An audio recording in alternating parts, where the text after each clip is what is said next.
we're gonna talk how to create clouds. First, I am going to create a new layer. Go ahead and choose color by using eyedropper tool and press OK. Go to filter, render and choose clouds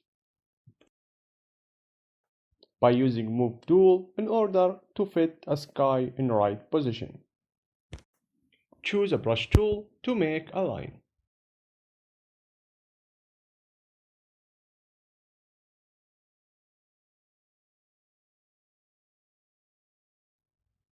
I am going to change the mode to multiply.